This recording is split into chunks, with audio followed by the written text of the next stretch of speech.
Hello friends, ఈ రోజున birthday. చిన్నప్పుడు బర్త్డే అంటే చాలా ఎగ్జైట్మెంట్ ఉండేది, కానీ ఇప్పుడు బర్త్డే అంటే అస్సలు ఎగ్జైట్మెంటే లేదు. మనం పెద్ద కొద్దీ ఆ ఎగ్జైట్మెంట్ కూడా తగ్గిపోతూ వస్తుంది. బర్త్డే రోజులు కూడా నార్మల్ డేస్ లాగా అయిపోతాయి. ఈ రోజుల్లో మనకు బర్త్డే విషెస్ డైరెక్ట్గా చెప్పేవాళ్ళు కూడా కరువైపోయారు. అందరూ వాట్సాప్లో స్టేటస్లు పెట్టో, లేక ఇన్స్టాగ్రామ్లో స్టేటస్లు పెట్టో, లేక ఒక కాల్ చేసో, ఒక మెసేజ్ చేసో ఇలా బర్త్డే విషెస్ చెప్తున్నారు. అదే మన చిన్నప్పుడు అయితే బర్త్డే 2-3 రోజుల్లో వస్తుంది అనగా ఇప్పటి నుంచే షాపింగ్లు, ఎప్పటి నుంచే ఏ రకమైన చాక్లెట్ కొందాం, ఏ చాక్లెట్స్ కొందాం అని ఎప్పటి నుంచే ప్లానింగ్లు. బర్త్డే రోజు పొద్దున్నే తలస్నానం చేసి ఉదయాన్నే గుడికి వెళ్ళి అక్కడ టెంకాయ కొట్టి దేవుణ్ణి మనకు నచ్చింది కోరుకొని అదే పాజిటివ్ అంటూ మనం స్కూల్కి వెళ్తే అక్కడ అందరూ యూనిఫామ్లో కనిపిస్తారు.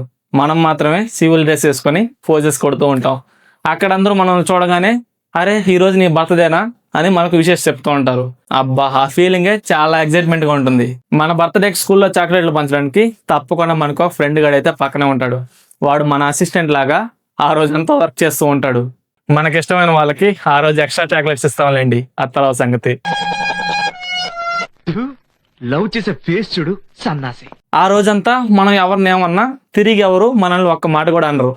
అరే ఈ రోజు వాడు బర్త్డే అని అందరూ కామ్ అయిపోతారు. ఆ ఫీలింగే వేర్లేండి. నా బర్త్డేకి నేను ఏదైనా మిస్ అవుతున్నాను అంటే అది నా చైల్డ్హుడ్ బర్త్డే మాత్రమే. Once again happy birthday to me.